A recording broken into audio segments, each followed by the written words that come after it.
Halo, Assalamualaikum warahmatullahi wabarakatuh. Kembali lagi bersama saya Muhammad Niam, sales Mitsubishi Kartasura. Setelah kemarin kita bahas mengenai fungsi tombol-tombol yang ada di mobil Mitsubishi Xpander Cross, nah di video kali ini kita akan bahas mengenai fungsi tombol-tombol yang ada di mobil Mitsubishi Xpander tipe Ultimate. Nah, kira-kira apa saja fungsinya? Nah, untuk lebih jelasnya, simak video ini sampai selesai. Tapi sebelumnya jangan lupa klik like pada video ini, tekan tombol subscribe dan nyalakan belnya untuk mendapatkan notifikasi terbaru seputar mobil Mitsubishi Xpander. Secara keseluruhan antara mobil Xpander Ultimate dengan Xpander Cross sebenarnya tombol-tombolnya kurang lebih hampir sama. Yang pertama kita mulai dari kunci. Untuk kunci, tombol yang bagian atas gambarnya gembok tertutup, ini artinya untuk mengunci mobil. Nah, kalau kita tekan maka secara otomatis spionnya juga ikut melipat. Kemudian yang kedua, untuk bagian bawahnya gambar gembok terbuka, artinya untuk membuka mobil. Nah, ketika kita pencet maka secara otomatis kunci akan unlock dan spionnya akan terbuka. Selain menggunakan remote, untuk mobil Xpander Ultimate juga ada tombol yang ada di bagian samping pintu ini. Ini fungsinya kurang lebih hampir sama seperti remote, tapi letaknya ada di bagian samping sini. Nah, ini fungsinya sebagai kunci keyless. Jadi kalau kuncinya kita kantongi, kita cukup tekan tombol ini saja, tidak perlu tekan tombol remote, maka secara otomatis kuncinya akan lock dan unlock sendiri. Dari bagian kunci, sekarang kita lanjut ke bagian sisi dalam pintu, karena di sini ada banyak sekali tombol. Oh ya, tapi sebelumnya kita ke tombol start stop engine dulu. Untuk menyalakan mesin, Xpander Ultimate ini sudah tidak menggunakan anak kunci, jadi cukup menggunakan tombol start stop engine ini. Nah, tapi di sini perlu diketahui, saat menyalakan tombol start stop engine ini, kita wajib menginjak pedal rem. Karena kalau kita hanya menekan tombol ini tanpa menginjak pedal rem, maka mesinnya tidak mau menyala. Jadi langkahnya harus injak rem, kemudian tekan tombol start stop engine ini, maka mesinnya baru mau menyala. Nah, di samping tombol start stop engine ini, sebelahnya ada tombol untuk pengaturan spion elektrik. Untuk tombol yang model lingkaran segi 4 ini fungsinya sebagai pengaturan cermin. Nah, ini fungsinya untuk mengatur ke cermin tersebut. Tapi sebelumnya kita harus arahkan dulu, ini ada tombol L dan R. Ini fungsinya untuk mengatur sisi spion mana yang kita atur. Misalnya kita atur yang sebelah R, artinya sebelah kanan. Nah, setelah kita arahkan R, kemudian kita arahkan cerminnya. Jadi ini kita atur spion yang sebelah kanan. Bisa kita lihat di sini kacanya bergerak. Nah, silakan bisa diatur naik turun kanan kiri sesuai dengan keinginan. Kemudian kalau kita mau atur yang sebelah kiri juga sama. Caranya tinggal kita klik yang sisi sebelah L ini. Nah, kita klik sini. Maka kita bisa atur yang sisi sebelah kiri untuk spionnya, tinggal kita atur naik turun maju mundur. Kemudian untuk tombol kecil yang ada di bagian ujung, ini fungsinya untuk melipat spion. Jadi kalau kita tekan maka spionnya akan terlipat. Ini sangat bermanfaat ketika melewati jalur sempit. Langsung saja kita coba, kita tekan. Nah, di sini bisa kita lihat untuk spionnya bisa melipat sendiri. Untuk membuka spionnya juga sama, tinggal tekan sekali lagi. Nah, di sini spionnya kembali membuka. Kita lanjutkan lagi di bagian bawah. Nah, di bagian bawah ini ada dua buah tombol. Kita mulai dari yang sisi sebelah kanan dulu. Untuk tombol yang sebelah kanan ini fungsinya untuk stability control. Fungsinya untuk menjaga mobil tetap stabil. Nah, ini sudah tidak perlu dipencet lagi karena mobilnya secara otomatis sudah stabil. Kalau yang sebelah kirinya ini ada tombol gambarnya A off. Ini fungsinya untuk fitur auto stop and go, atau kalau di motor biasa dikenal dengan istilah fitur idling stop system.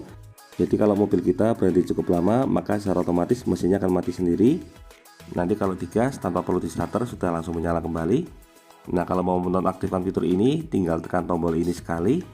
Nanti keterangannya akan berubah menjadi A off. Nah, tapi kita cek dulu. Kalau fitur ini masih aktif, logonya berubah gambar A berwarna hijau. Kalau kita tekan sekali, nah ini logonya berubah menjadi A off seperti ini warna kuning, artinya fitur auto stop and go nya ini tidak berfungsi. Untuk mengaktifkannya kembali sama, tinggal tekan sekali, maka fitur auto stop and go nya akan berfungsi kembali. Lanjut di bagian bawah. Nah, di sini ada tuas berwarna hitam. Ini fungsinya untuk membuka bagian kap mesin. Lalu kalau untuk tuas tangki BBM-nya ada di sebelah sini, jangan lupa. Nah, ini tuasnya tinggal kita tarik ke atas. Untuk tangki BBM-nya ada di sebelah kiri mobil. Lalu di bagian depan sini ada tombol info. Ini fungsinya untuk pengaturan bagian MID. Jadi kalau kita tekan maka bagian MID-nya akan mengalami perubahan informasi. Coba kita cek. Nah, ini kita tekan sekali, untuk keterangannya berubah menjadi average. Kemudian kita klik lagi, ini berubah menjadi eco driving. Nah, jadi untuk perubahan tampilan MID ini tombolnya ada di bagian info yang ada di bagian samping ini. Nah, untuk bagian depan cukup dulu, kita lanjut ke bagian samping. Di sini ada tombol power window. Kalau yang si sebelah pengemudi ini tombolnya sudah auto, jadi ketika kita tekan secara otomatis spionnya akan menutup, dan ketika kita tarik secara otomatis spionnya akan menutup sendiri. Kalau untuk bagian sampingnya ini berfungsi untuk mengatur power window sisi penumpang depan. Jadi kalau kita tekan maka untuk power window bagian sampingnya akan terbuka. Ketika kita angkat juga sama, nanti power window-nya akan tertutup. Untuk belakang juga sama, ini belakang kanan, ini belakang kiri. Untuk cara kerjanya kurang lebih sama. Untuk menurunkan berarti membuka, kalau menaikkan berarti menutup. Lanjut lagi di depannya, di sini ada tombol yang bergambar jendela. Ini fungsinya untuk mengunci jendela. Jadi kalau kita tekan seperti ini, power window-nya tidak bisa dibuka. Coba kita tekan. Nah, di sini bisa kita lihat, ini power window-nya tidak mau terbuka. Ini fungsinya untuk mencegah power window digunakan mainan untuk anak-anak. Jadi di sini power window yang bisa dibuka hanya sisi driver, kalau sisi lainnya tidak bisa dibuka. Lalu untuk menormalkan kembali, di sini kita tinggal tekan tombol yang tadi. Nanti power window kembali normal. Nah, lanjut sampingnya ini tombol central lock, fungsinya untuk mengunci pintu. Tapi sekarang untuk Xpander Ultimate 2022 sudah dilengkapi dengan fitur auto lock. Jadi kalau jalan di angka 10 km/jam maka secara otomatis pintunya akan terkunci. Nah, dari bagian pintu kita lanjut ke bagian setir. Di bagian setir ini juga cukup banyak tombol. Kita mulai dari sisi sebelah kanan, ini fungsinya untuk cruise control. Tombol ini kalau kita tekan fungsinya untuk mengatur kecepatan secara otomatis. Jadi kalau kecepatannya sudah di angka 40 km/jam ke atas, tinggal kita set ke bawah, maka kecepatannya akan terkunci. Untuk menaik turunkan kecepatan, kita tinggal atur melalui knob ini. Jadi dengan fitur ini kita sudah tidak perlu lagi injak pedal gas karena kecepatannya sudah bisa diatur dengan menggunakan jari. Nah, untuk menormalkan kembali caranya sangat mudah. Kita tinggal tekan tombol cancel ini, maka secara otomatis untuk mode berkendaranya kembali ke mode awal. Kalau sudah tidak digunakan, tinggal tekan tombol ini sekali lagi. Dari bagian cruise control kita lanjut ke sisi sebelah kiri.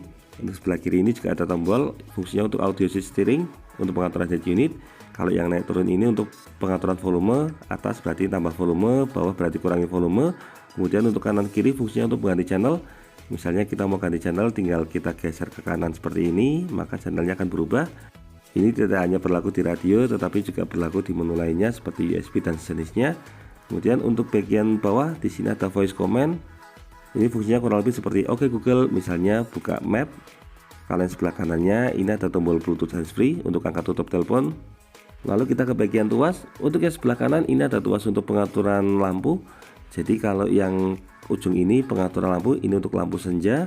Kemudian kalau kita putar sekali lagi ini untuk lampu utama. Nah, untuk bagian sampingnya ini ada lampu fog lamp. Jadi kalau kita putar ke depan ini fog lampnya menyala.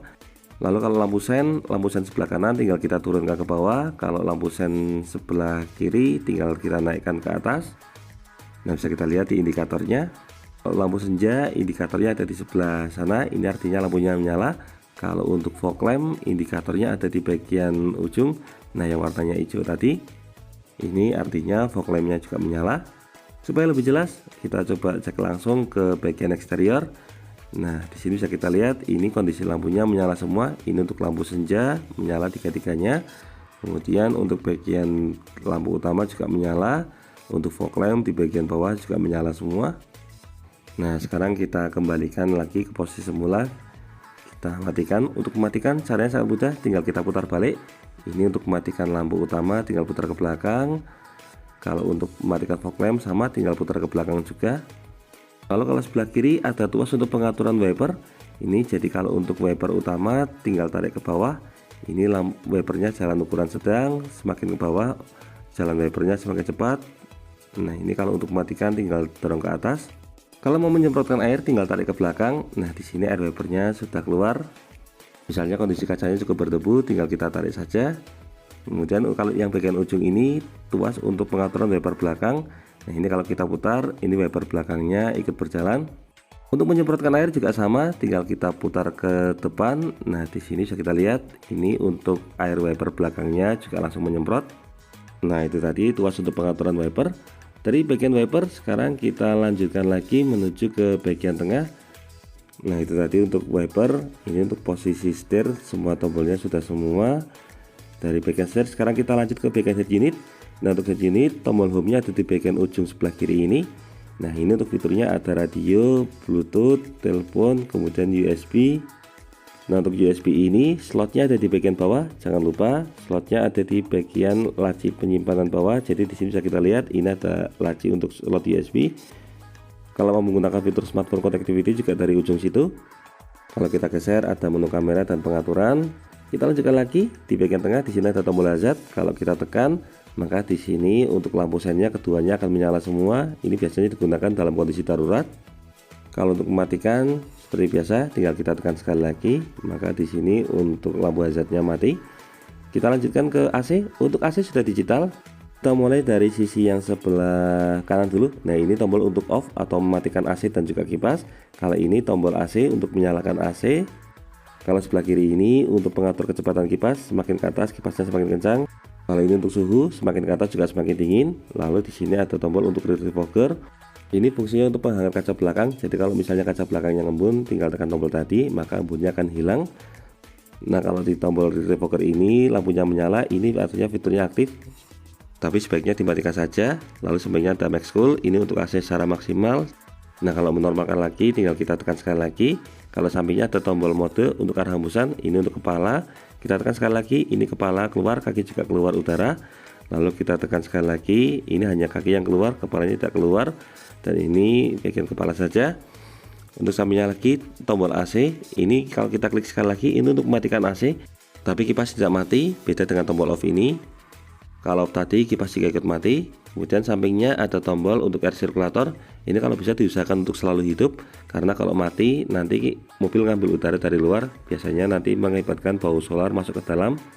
Kita lanjutkan lagi. Untuk bagian tengah di sini handremnya sudah elektrik. Jadi kalau menyala ini artinya handremnya masih aktif. Sekarang sudah tidak menggunakan tuas, cukup dengan satu kali sentuhan. Untuk cara penggunaannya mudah. Kalau untuk mau melepas rem tinggal dorong ke bawah. Kalau untuk mau mengerem tinggal tarik ke atas, sama seperti penggunaan handrem biasa. Bedanya sekarang sudah tidak menggunakan tangan, cukup menggunakan jari. Lalu di belakangnya ada fitur brake auto hold. Ini fungsinya untuk melakukan pengereman secara otomatis ketika berada dalam kondisi macet. Sekarang kita lanjut ke bagian transmisi. Untuk transmisinya di sini untuk penggunaannya seperti Matic pada umumnya. Untuk PRT-nya parkir. Kemudian kalau untuk memindahkan transmisi ada tuas di bagian depan.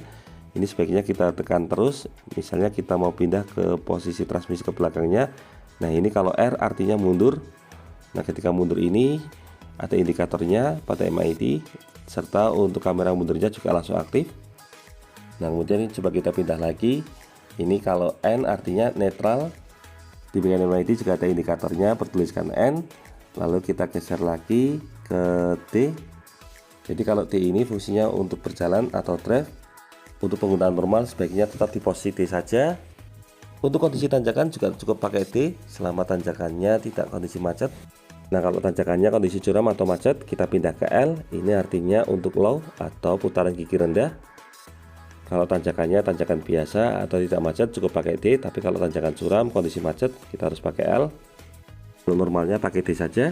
Nah, ini selain detail L, di sini juga ada tombol DS yang ada di bagian ujung. Nah, ini bisa kita lihat.